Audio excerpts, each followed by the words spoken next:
Emancipate yourselves from mental slavery. None but ourselves can free our minds. Bob Marley once said that in his redemption song, and I'm saying this. Welcome to High and Low.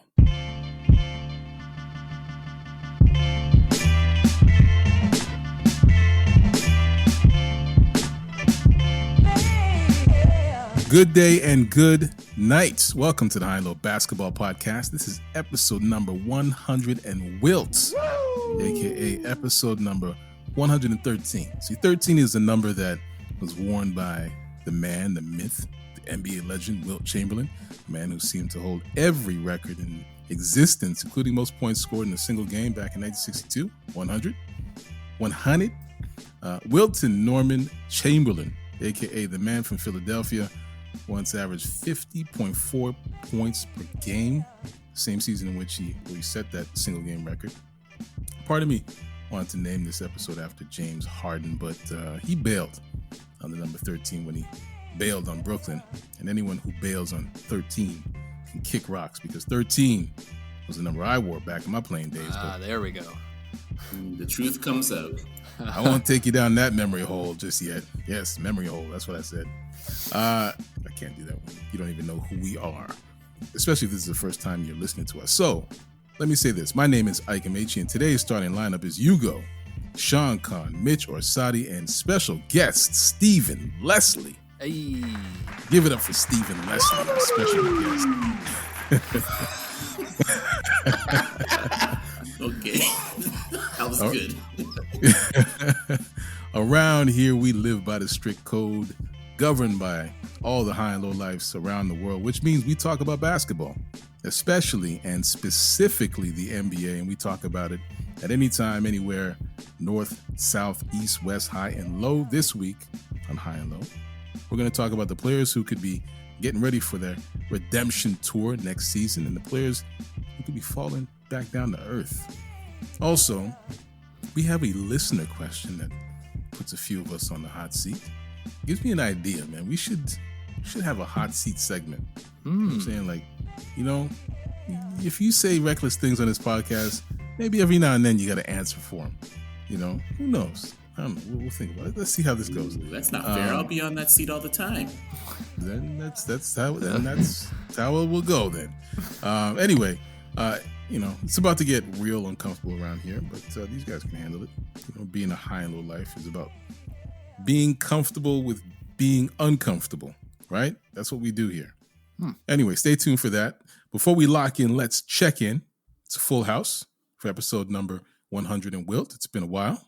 You know, Steven's been away due to suspension issued down from the league office for his incendiary comments. There's that word again. Incendiary. That's 3 episodes in a row. Nice. Steven, if you had to choose between a $50,000 fine and an apology tour, what would you pick? You can't apologize for something that's a fact. There you go. Since I was suspended, There we go. The coach that won the NBA title was non-white. No, it was non-black. Sorry. There you go. See that? There's a slip up. There's a 40 slip up we're all waiting for. So you take that $50,000 fine. Okay. Double it up. Damn. Give me 100 because I'm gonna do it again. Okay. This guy's going full Rasheed Wallace. All right. Ball don't lie. Hey, Hugo, Sean, Mitch, Stephen, I appreciate your time this week. Thank you for joining me. Listeners, thank you for joining us for yet another installment of the program. Another week, another episode, more NBA, some more high and low.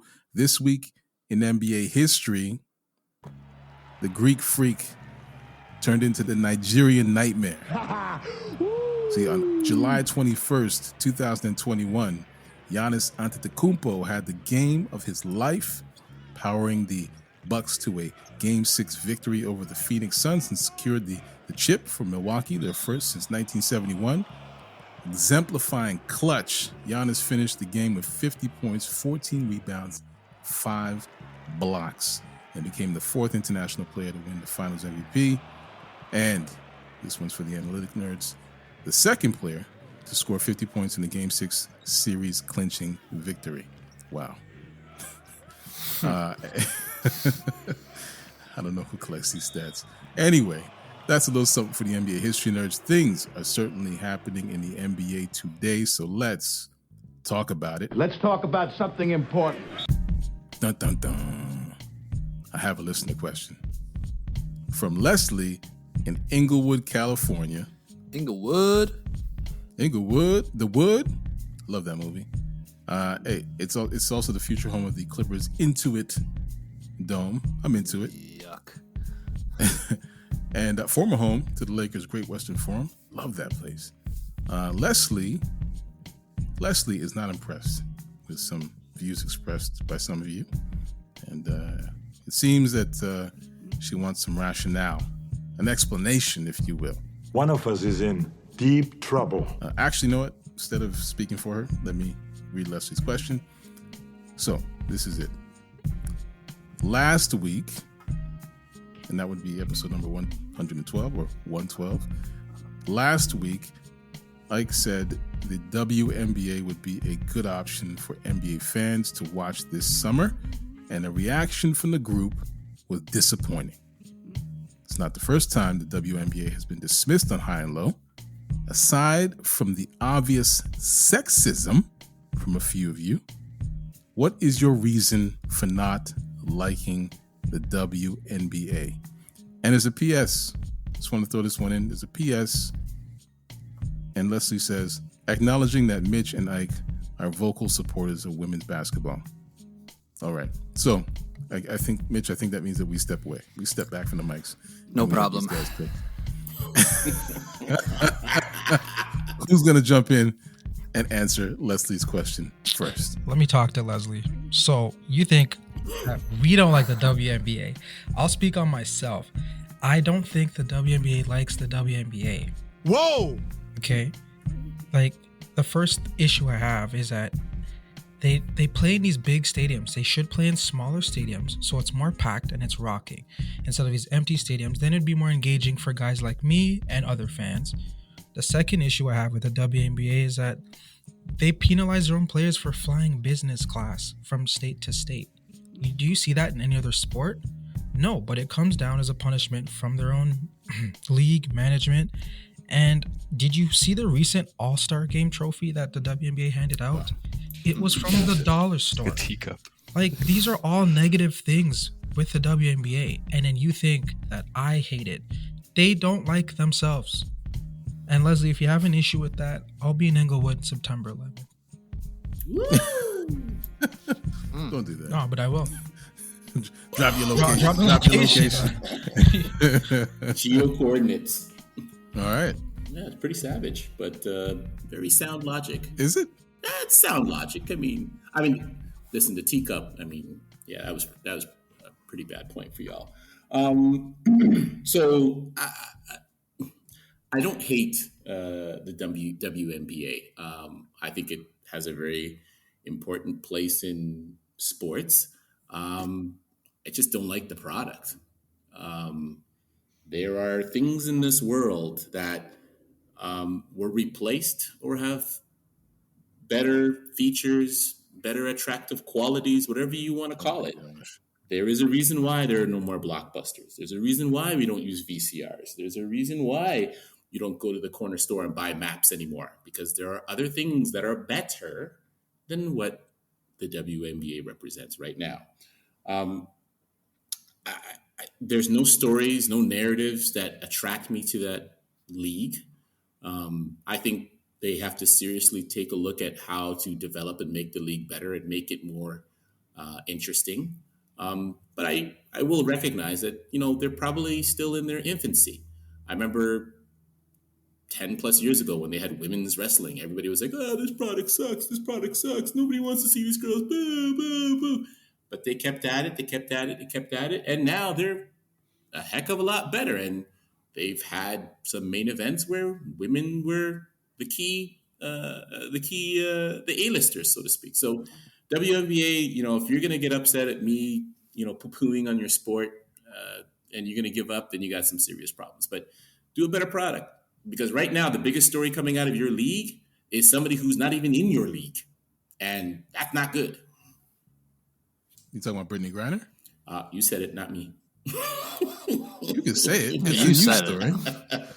Yes, I said it. Your biggest story coming out of your league this season is the person who's not even playing in the league this season, and there's no other stories coming out of your league except that person. So that ain't That's good. not true. Say it with your chest, Hugo. listen. They got a drug problem. All right. So I don't know, man. okay. You What go- other hold on a stories then? second. Educate me. What other stories is there? How It's not- many times did the name Kyrie Irving come out of your mouth when he was not playing? Was he still in the NBA? She's still in. Brittany Griner is still in WNBA. She's just not able to play. Okay, so that's Kyrie your Irving- story.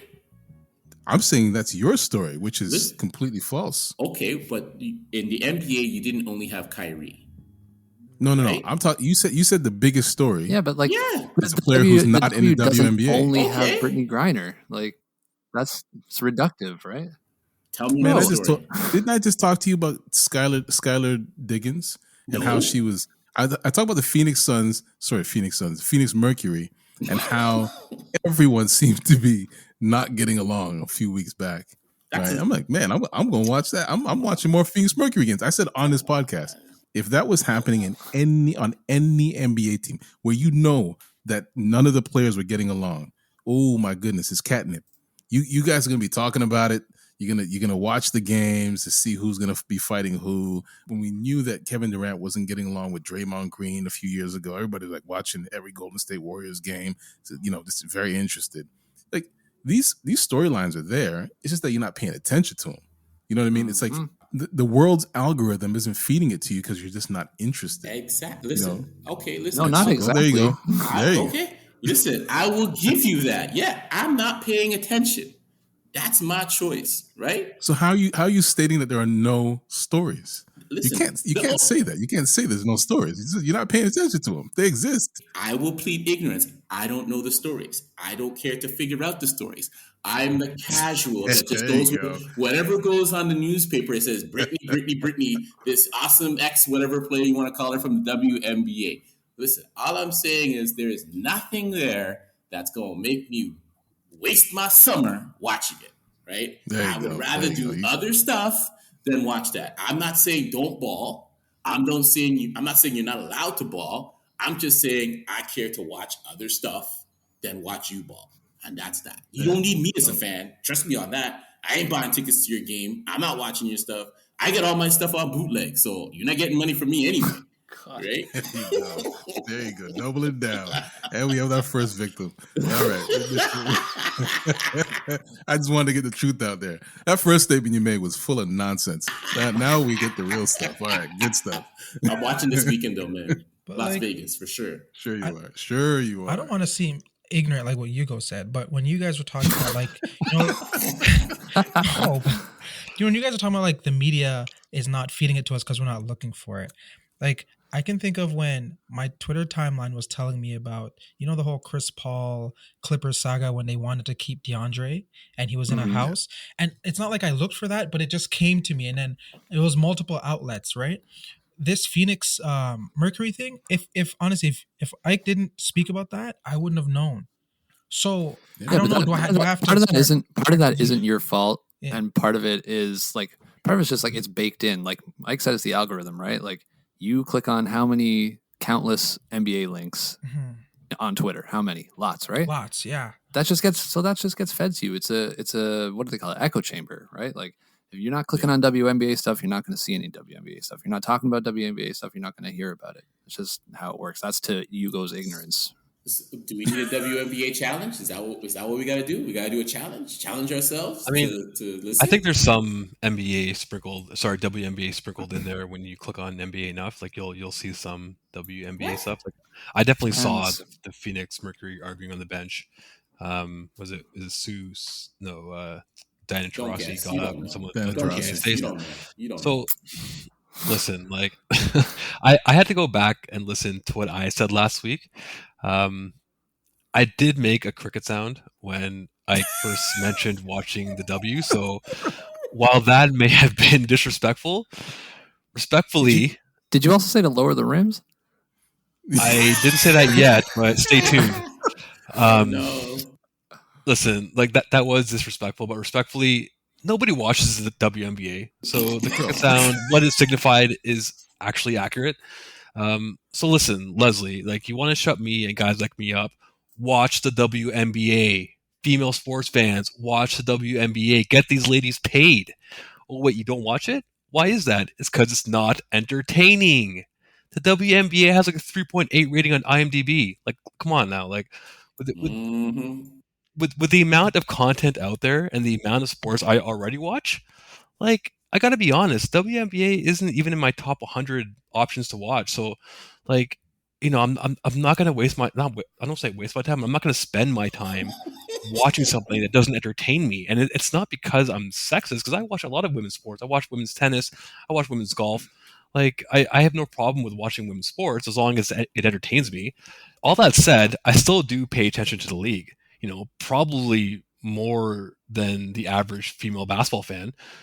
Maybe even more than Leslie. Who knows? Wow. So listen, like, no. and again, you guys touch on this. Like, my social media algorithm is geared towards sports and basketball, so clearly I'm going to get some WNBA stuff. You want my real reason for not watching? It's probably because, like, Steven made a really good point about the stadiums being too big. I think the rims are too high. Like, lower the rims. Why don't we just build adjustable rims in every gym in America, and let's make this thing watchable?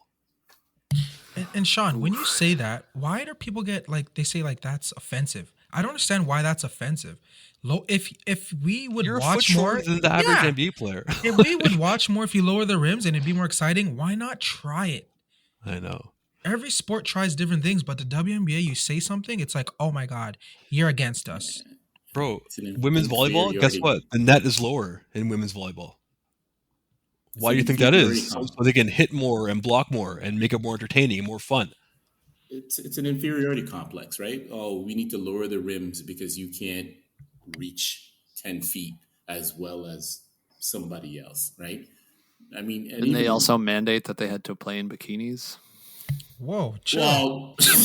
Well, What's wrong? Women's volleyball thing. Come on. Listen, beach volleyball maybe, but keeping the sport, my friend. But that changed real quickly because women are coming out in pants now. So I mean, it doesn't really. I predict that the WNBA will be very. I'll say that it'll be much more of a viable product, say, in 5 to 10 years. And I've mentioned this on the podcast before, because a lot of what we're seeing in the NBA is based on the relationship that is developed between fan and player, fan and team. People grow up with these franchises. It's like, oh, I was born in Brooklyn. I love the Nets. Or Jets fans. Jets. Yeah, it's like it runs in their blood. The WNBA is fairly new. It's a new product. It hasn't had that sort of time to sort of integrate itself into the public lexicon. You know what I'm saying? Yep. So I think that as time goes on, you'll start to see more of that happening.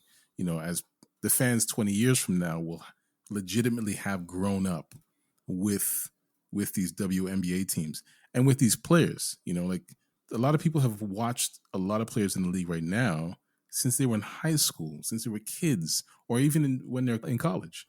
It really feeds into the love and passion that they have for the sport.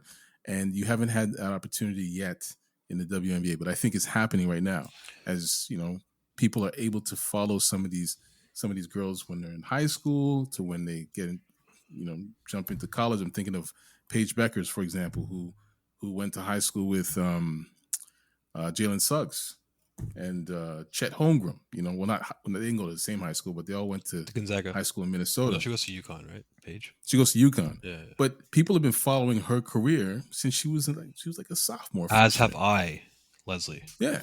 So now when Paige Beckers gets to the WNBA, I'm sure people will be more familiar with her, more willing to watch her games than, say, the random player that you've never heard of on the worst team, the Indiana Fever or something like that. You know what I mean? Like, there's no familiarity, no relationship with these players, and it's very hard. It's very hard to connect with it.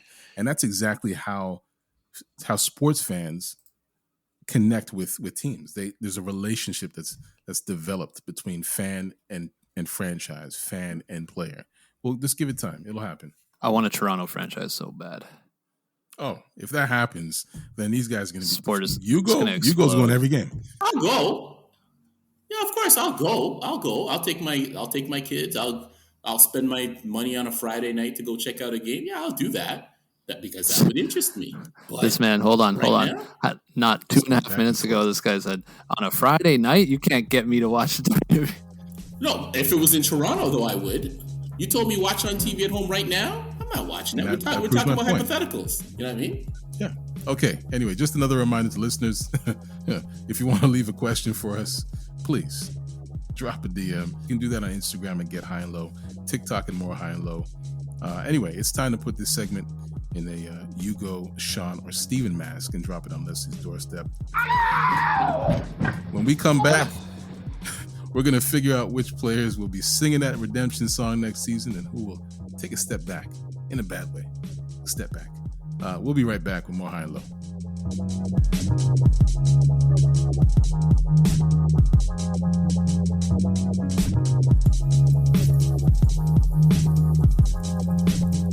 This moment is brought to you by High and Low listeners. This week we had listeners share their opinion on the top 5 most interesting players you watched in the NBA Summer League in Vegas. We heard from Lucas in Spring Valley, Nevada. Hope you were able to catch a Summer League game or two, Lucas. Hey, shout out to our listeners in the state of Nevada, by the way. OG listeners will remember Cam from Henderson, Nevada. Anyway, this is about Lucas in Spring Valley, and his top 5 are as follows. Starting with number 5, Lucas has Keegan Murray of the Sacktown Kings. I've heard good things. Number 4 is the Knicks' Quentin Grimes, who averaged 24 points a game. His game is smooth, not going to lie. Number 3 is Chet Holmgren, who did Chet Holmgren things in Vegas. Number 2 is Cam Thomas of the Brooklyn Nets, who put up 29 points a game. Big surprise there, Cam, nice. And number 1 was a big surprise to me, actually. But I guess it wasn't a big surprise to the Golden State Warriors. We got Moses Moody of the Warriors, who had a huge 34-point game against Grimes and the Knicks. Hey, great list, Lucas. Let's see if these performances carry over to the regular season. Thank you and appreciate you for this. Listeners, let us know who your top 5 are on Twitter, TikTok, Instagram this week. Again, thanks for listening to us. Thanks for making us a part of your weekly routine. And let's get back to High and Low.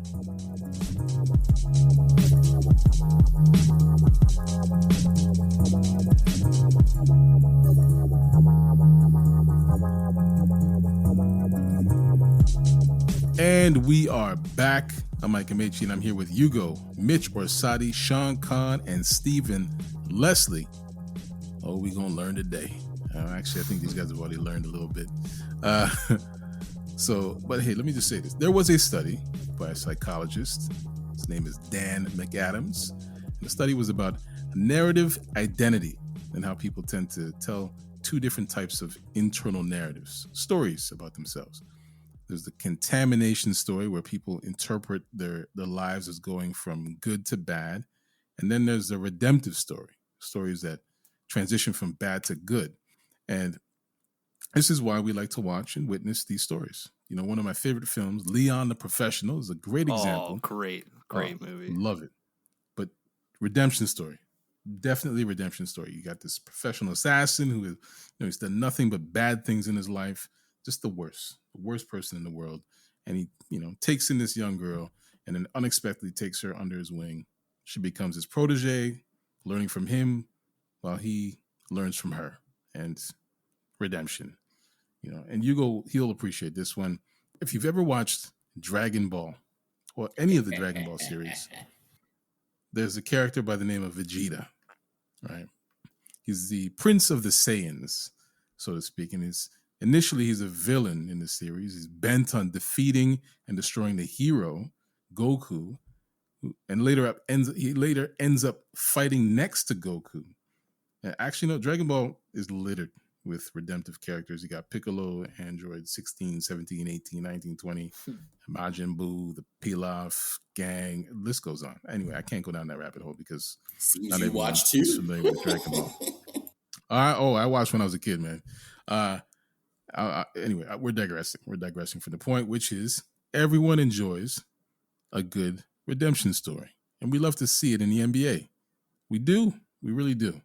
A player who falters or lives down to their expectations only to rise up and prove those initial sentiments to be correct. So I feel like next season we'll have a few potential stories. So who do you think will be playing that redemption song for next season? What do you guys think? Who's your player that will redeem themselves next year? I'll go first, but I have a question real quick. You mean like the redemption rhythm, like that, or just like the redemption song? Okay. This guy's. I'm going. You know what? I'm going to go with Cade Cunningham. The majority of the season was derailed with injury. He played on a really bad Detroit team. I think sky's the limit for him. I think he's going to really open up a lot of eyes. And I think a lot of people are going to not necessarily dispute who got Rookie of the Year, but there may be some extended conversations about really who is the best player of that draft class. Interesting. So you think people are going to consider him to be better, or at least consider the fact that he might be better than Scotty Barnes? I think he's going to put up an impressive resume this season that will have people talking. Okay, before we move on to the next person, I just want to make a wild prediction here. I think that Cade Cunningham is going to be overshadowed by Jaden Ivey. Ooh, I do. Really? I like that. I like that prediction. I do. That's spicy. Let's move on to who's got next. I'll go next. Sean. Go ahead. Just jump in there. Okay, I'll go. So my guy is. So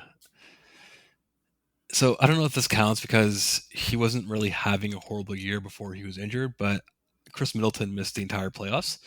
And Milwaukee still lost to Boston in 7. So the way I think it's currently constructed, I think with a healthy Middleton, the Bucks are the only team that could potentially dethrone the Warriors. I don't really think it's going to happen, but they were a Middleton away from making the finals again this year.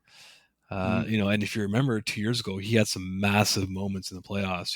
He's capable of winning a game or two in every series, and that's really all you need from him.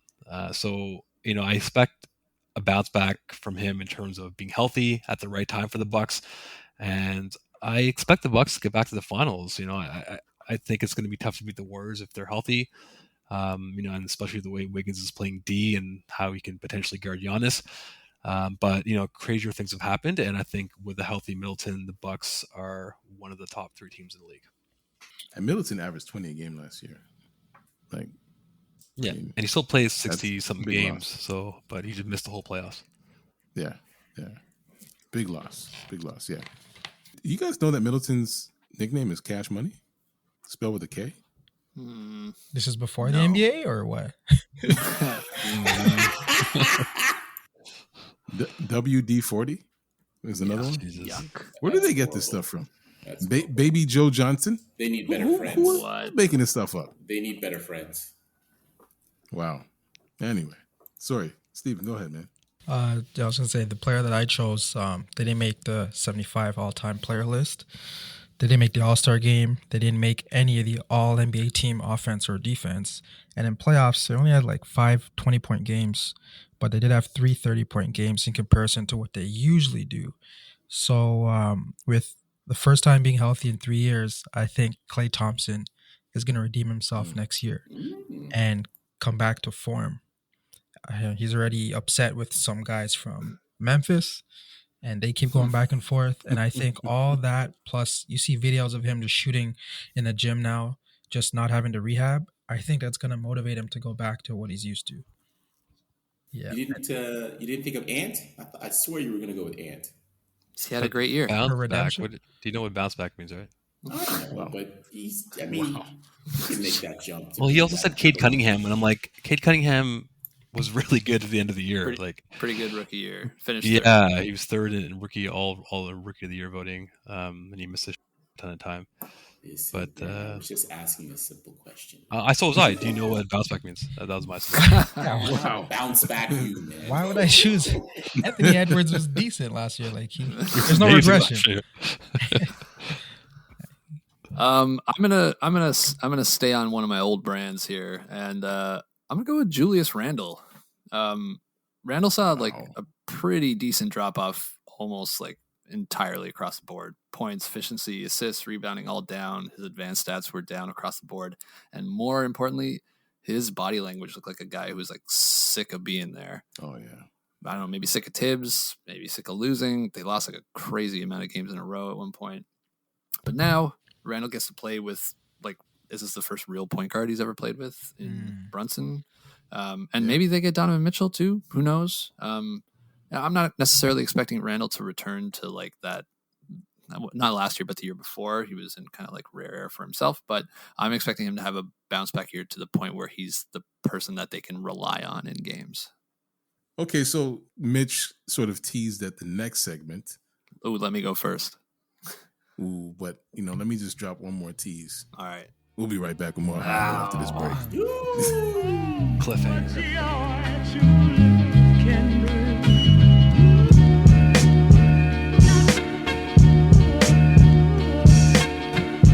And we are back. This is High and Low. I'm here with Hugo, Steven, Sean, and Mitch. And we listed players that could make that comeback next season. Players who could be redeeming themselves. And just to quickly refer back to Dan McAdams, his study on narrative identity, the other story type that is that we're talking about is a contamination story, where things go, you're talking about going from good to bad, falling from grace, the Icarus or the Icari of the NBA. So what player do you think will drop off and fall into that category? Who'll come back down to earth after flying high in 2021? All right. I might be gaming the system a little bit here, but I think my answer is also Julius Randle for this question. In the same way, was he flying high in 2021? No, that's why I said I'm gaming the system a little bit, just a slight. In the same way that Hugo thought Cade Cunningham had a bad year in the previous segment. He's making a hedge. He's making a hedge right now. I'm hedging. Yeah, I'm hedging my bet. In the same way I expect Randle to kind of rebound from his rocky season in New York, I can absolutely see him free falling off a cliff and either getting traded to like Sacramento or wherever, or like being benched. Like if he has any problem, or really if Jalen Brunson or RJ Barrett or Mitchell, if he comes over, have any problem with Randle, that's got to be it for him, right? So I think like Randle is the biggest wild card for me this year. And I think the Knicks will go as far as Randle will take them, because Brunson is a nice piece. And if they get Mitchell, then sure, that changes the whole landscape of this conversation. But Julius Randle has to be good for them to be good. Nice. So free falling. So going from averaging 20 a game. Yeah, he might totally fall off a cliff. Okay, I'm going to go next, and I didn't really... Anyway, I'm going with Damian Lillard on this one for a couple of reasons. Simply for the fact that he got a ridiculously insane contract like he's a somebody.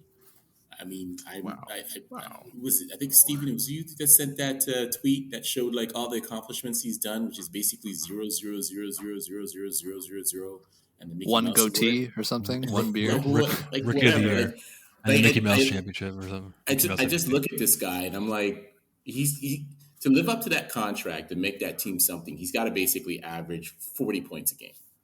He's not that dude. I even would argue he's probably past his prime. So no. I don't. The conversation has swung too far the other way on Dame. I just don't. Anyway, based on that contract alone, this guy averaged 30 a game. How many players can you count right now that average 30 a game in their career?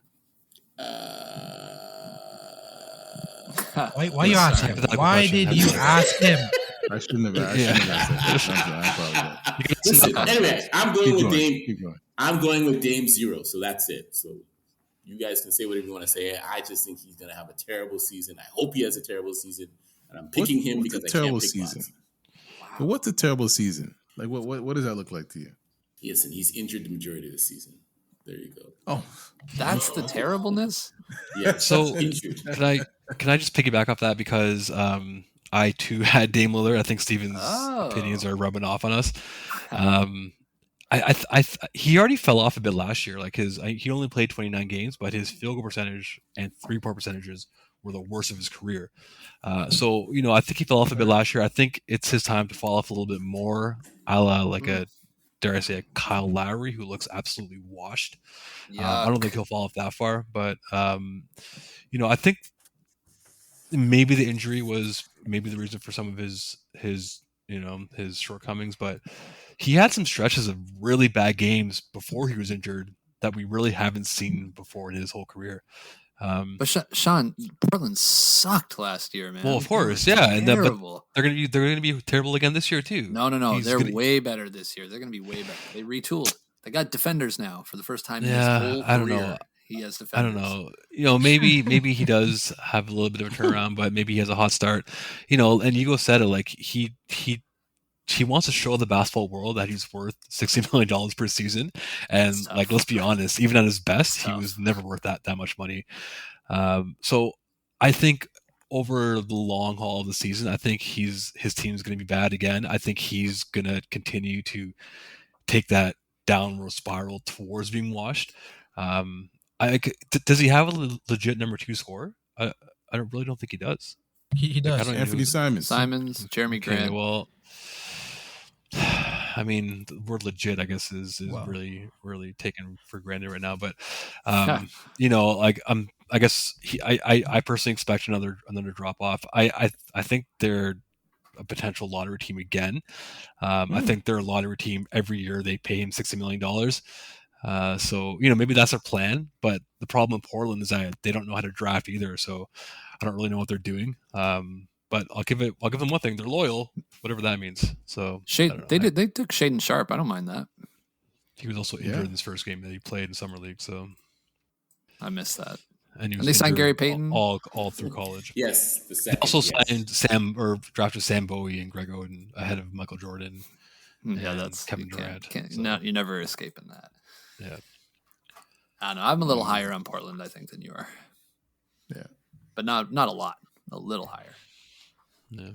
And the people that drafted Sam Bowie, long gone, again. Long dead. I know that's one of my least favorite things in commentary. They start comparing, like, the Raptors that are 29-4 against the. It's like, okay, who cares? It's like, what are we measuring here? That was 20 years ago. I'm lazy and I didn't do my research, but those are the two examples I could think of. You piggybacked off my narrative. Man. Come on. Yeah.